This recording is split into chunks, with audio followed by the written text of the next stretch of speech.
Today let's start lesson number 6, Caste Khanda. Okay, this is a very wonderful lesson.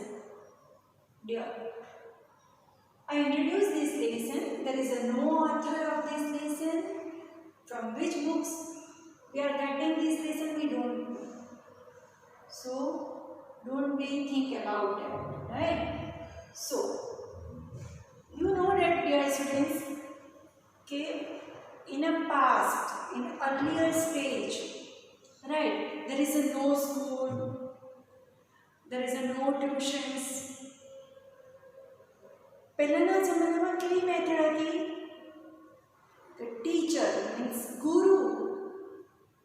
They are living in the forest, means in hut, right? And the students also lived with them. Students પણ એમની સાથે ત્યાં જ રહેતા, like આશ્રમ વ્યવસ્થા, right? તો students પણ એમની સાથે ત્યાં જ રહેતા અને ગુરુને ત્યાં જ રહીને એ લોકો ભણતા. સો there is a no time for the teaching and learning system. Okay, from 8 to 3 o'clock or for 10 to 5 o'clock, it's no system. Whole day teaching and learning system is going on, right? Even not only this type of teaching, but even they are cutting the wood, they are care for the cows, they are performing yogas, everything learn from the guru. ગુરુ જે કંઈ instruction આપે તે સ્ટુડન્ટ્સે follow કરવાની હોય, right? એટલે ગુરુને જ્યારે ઈચ્છા થાય, ટીચરને જ્યારે ઈચ્છા થાય, they are explaining the lesson, not only theoretical, but they are giving the practical knowledge also, right? તો એવું જ અહીંયા એક લેસન છે. Once upon a day there is a one preceptor, guru, and his disciple, students, wandering on the bank of the river, right? एक दिवस एक गुरु અને એના સ્ટુડન્ટ્સ બંને જણા એક નદી કિનારે ફરતા હતા, right? Guru observed the one things which is flowing with the current of water in the river. પાણીના પ્રવાહની સાથે સાથે એક વસ્તુ ત્યાંથી નદીમાંથી પાસ થતી હતી. એ નદીમાંથી એક ગુરુએ જોઈ અને એને થયું કે લાવને હું સ્ટુડન્ટ્સને જરા કંઈક શીખવાડી દઉં, રાઈટ? તો સ્ટુડન્ટ્સને એણે મસ્ત લેસન શીખવાડ્યું, which is explaining here. Okay, so here there is a one disciple and his preceptor. એક સ્ટુડન્ટ્સ છે અને એના ગુરુ છે. એ બે જણાની વાત છે. આખું લેસન ગુરુ જ બોલે છે. જોઈએ શું વાત કરી છે. લાઈફ માટે બહુ જ ઇમ્પોર્ટન્ટ લેસન છે અહીંયા ઘડી આપણી હ્યુમન લાઈફને એક વસ્તુ સાથે કમ્પેર કરી છે. Wonderful lesson, right? Here you can see it is a picture of wood. The piece of wood, it is in Sanskrit language it is known as caste khanda. The piece of wood, it is known as caste khanda, right? Students, be remember in your mind, here caste khanda is a piece of wood ne human life સાથે compare કરવી છે. human સાથે, માણસ સાથે compare કરવી છે. જના, human being, માનવા, right? This wood is flowing in the river. The river is like our life. Be remember, તમે લેસન જો તમે વાંચશો તો તમને કદાચ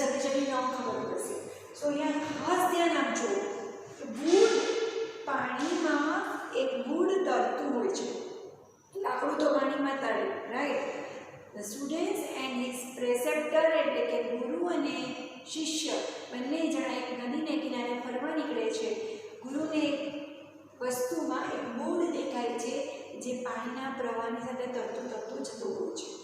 એ પ્રવાહને જોઈને, એ લાકડાના ટુકડાને જોઈને ગુરુ કહે છે કે ધીસ કાસ્ટ કંડર, a piece of wood, it is like a human being. A piece of wood, it is like a human being.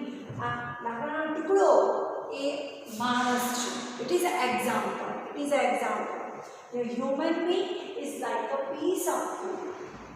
This river which is flowing, it is like our life. A river, જે river વહેતી હતી, a river, it is like our life. And the current of water, river તો ખાલી પણ હોઈ શકે, right? But એની અંદર વહેતો પ્રવાહ, પાણીનો પ્રવાહ, current of water, it is like our family. Mummy, પપ્પા, ભાઈ, બહેન, grandfather, grandmother, uncle, auntie, right? So current of water, જે અંદર river ની અંદર પાણીનો પ્રવાહ વહે છે, right? It is like our family. And river ની અંદર water હોય, right? As it is in the family, we love each other, right? We love each other. Be remember, કોની સાથે કોનું comparison should be remembered. So it's a piece of wood, it's like a human being, right? And this river is like our life, and which is flowing in the river, means water, current of water, pravah, panino pravah, it is like our family. And in the family we love each other, means in the river we can carry the water. હવે જોજો, most important, કેમ આ બધી comparison બતાવી, જોજો. A piece of wood, it's flowing in the river, right? A wood એ પાણીમાં વહેતું હતું, and slowly it's reached on the ocean. એ ધીમે ધીમે પાણીના પ્રવાહની સાથે ફરતું river તો ક્યાં ફરે, કોઈ પર્વત પરથી નીચે ઉતરે, પછી પાછી આમ જાય તેમ જાય, right? It's flowing, right? And reach in the ocean. અને છેલ્લે ક્યાં પહોંચે છે? ocean. But oceanમાં ક્યારે પહોંચી શકે? If not get the 4 obstacles. जो a current, a wood, a piece of wood, it can be reached in the ocean. દરિયામાં પહોંચી શકે છે, but there is no obstacle in its life. આ woodની લાઈફમાં જો 4 obstacle ન આવે તો એ દરિયા સુધી પહોંચી શકે. ઓકે, હવે wood માટે obstacle કયા હોય? We don't know. I am giving you, which is explaining in this lesson, right? There is a 4 obstacle for the wood. Kaya? First, being stuck up to the bend. Sometimes જ્યારે ફ્લોમની અંદરની સાથે જતું હોય, અહીંયા કડી આ માનો કે આ એક પીસ ઓફ વુડ છે, આ રીવે છે, રીવાની સાથે ફ્લો કરતા જતું હોય, વખત ઉપર ચડે, વખત પાછું આવે, રાઈટ? તો આ રીતે જતું હોય.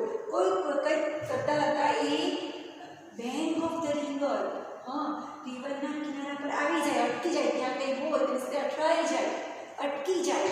If it is being stuck up to the bank, તો એ આગળ દરિયા સુધી પહોંચી શકતું નથી.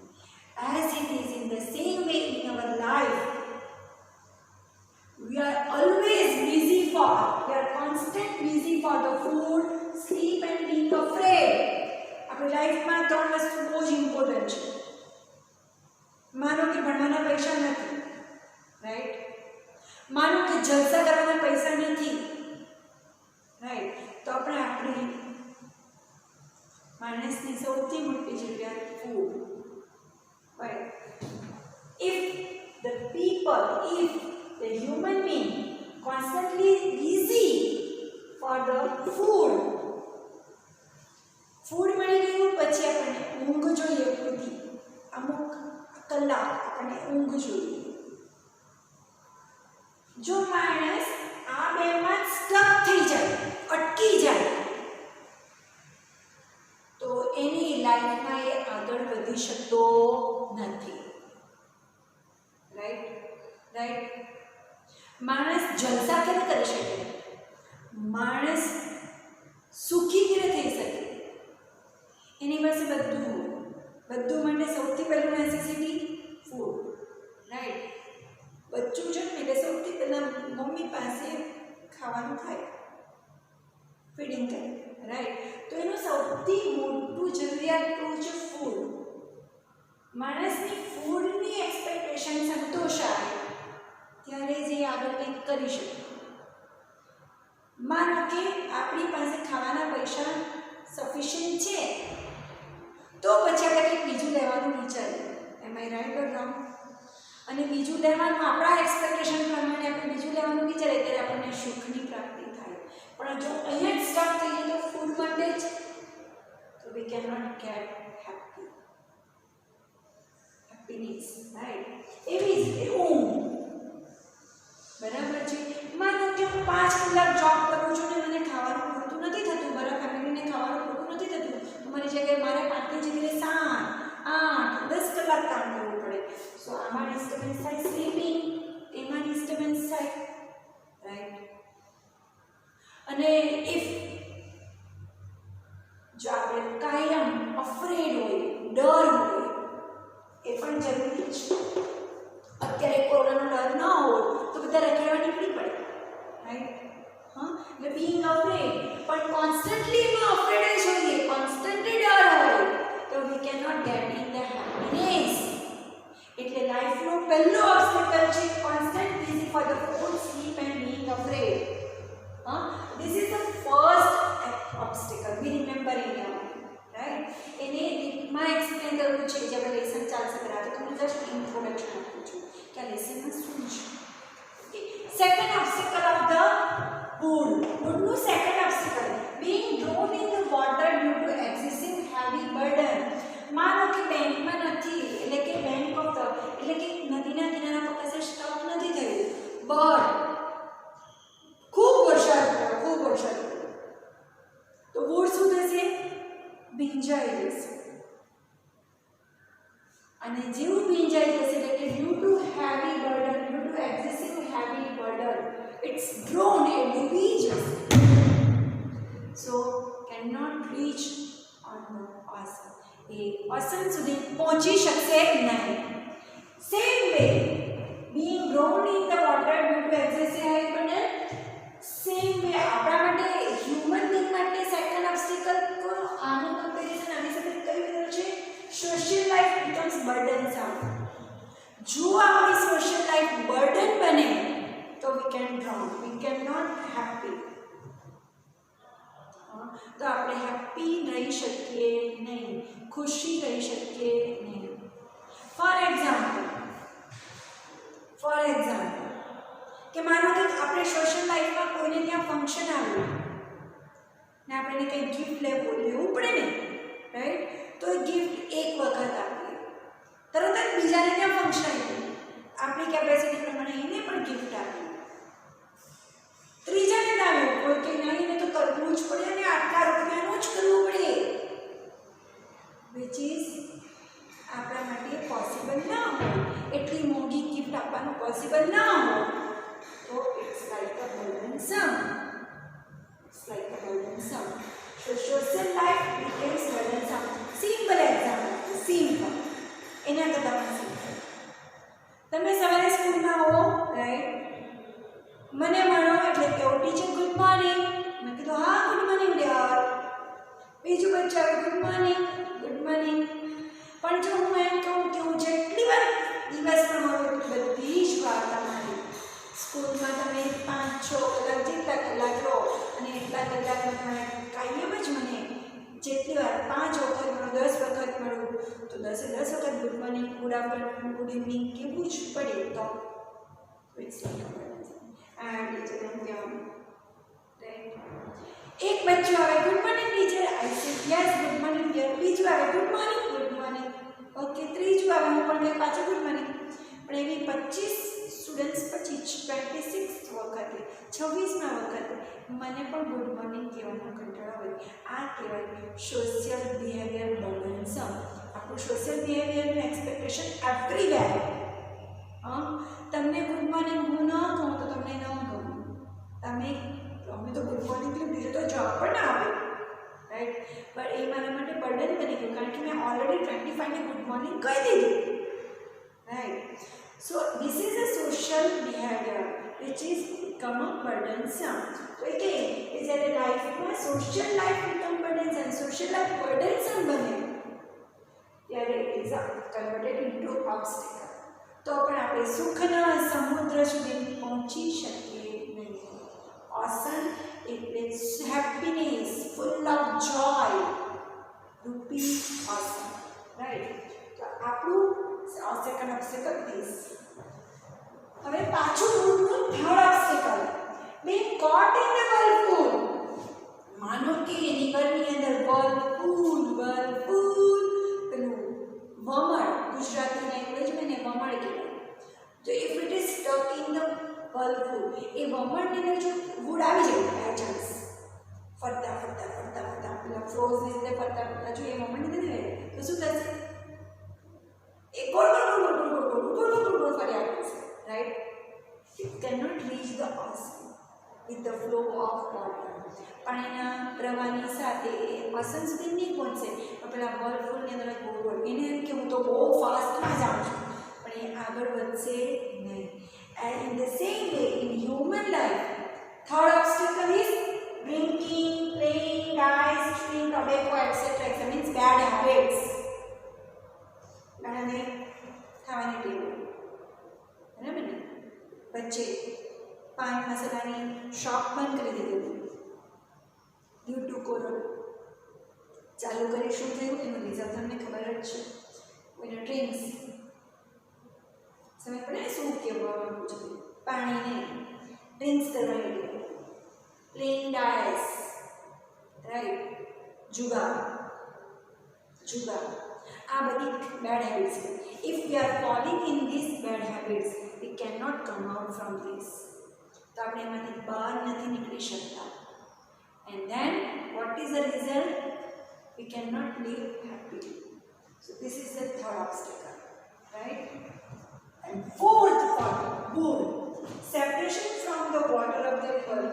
By chance, ઓસમ સુધી પહોંચતા પહેલા જ if it is separated from the river of water, નદીના પાણીથી સેપરેટ થઈ ગયું, then it cannot be reached on the ocean. તો ઓસન સુધી પહોંચી નહીં શકે, બરાબર ને? Same way in our life, most important, if we are separation from the family, જો આપણે પોતાના સ્વાર્થ માટે ઝઘડો કરીને ગમે તે કારણસર લાઈફમાં બહુ બધા પ્રોબ્લેમ્સ આવે, એ પ્રોબ્લેમને કારણે જો લાઈફ ફેમિલીથી સેપરેશન થઈ જાય, we cannot reach the ocean of happiness, joy. તો આપણે સુખરૂપી સંસાર સમુદ્ર સુધી પહોંચી શકીશું. સો અહીંયા આગળ પીસ ઓફ ફૂડને હ્યુમન બીંગ સાથે કમ્પેર કર્યો છે. પીસ ઓફ ફૂડ એ રિવરમાં છે, તો river it is like our life. Current of water એટલે કે પાણીનો પ્રવાહ, current it is like a family. અને એની અંદર ફેમિલીની અંદર લવ, તેમ રિવરની અંદર રિવરના પાણીનો પ્રવાહ જ એમાં વોટર, રાઈટ? તો ગુડ ઓસન સુધી પહોંચવા માટેને 4 ઓબ્સ્ટેકલ ન નડે તોય પહોંચે. 4 ઓબ્સ્ટેકલ કયા છે? It's being stuck up to the bank, being drawn in the water due to excessive burden, being caught in the whirlpool, and separation from the water of river. તો એ ocean સુધી ન પહોંચે. બાય ચાન્સ આ કોઈ obstacle નહીં આવે તો it can be reach, right? એવી જ રીતે આપણી હ્યુમન લાઈફની અંદર first constantly busy for food, sleep and being afraid. આ જો પાર કરી ગયા, ફૂડ માટે કંઈ કોઈ તકલીફ, મસ્ત ઊંઘ પણ આવી જશે. 5 જ કલાક કામ કરું છું ને, મસ્ત 5 કલાક કામ કરીને સફિશિયન્ટ પૈસા મળી જાય છે અને મને કોઈ ટેન્શન નથી. હું સુખની પ્રાપ્તિ માટે બીજું કંઈ પણ એડવાન્સમાં મળી શકે છે મને,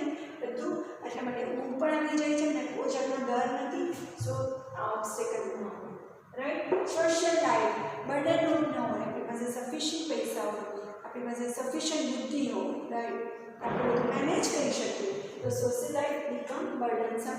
આ આપણું સેકન્ડ છે. જો એ બર્ડનસમ હોય તો ઓબ્સ્ટેકલ છે, બર્ડનસમ ન હોય તો it is uh we can reach. Drinking એટલે કે આપણી બેડ હેબિટ્સમાં આપણે ન પડીએ. અને last, if separation from the family, જો આ 4 ઓબ્સ્ટેકલમાંથી કશે પણ પડી જઈએ તો we can not live happy. Right. એટલે આ 4 ઓબ્સ્ટેકલને આ 4 ઓબ્સ્ટેકલ સાથે સરખાવવા છે. જો 4 ઓબ્સ્ટેકલ લાઈફમાં ન આવે તો વી લીવ હેપીલી. સો આ લેસનની અંદર આ વસ્તુનું એક્સપ્રેશન કરેલું છે.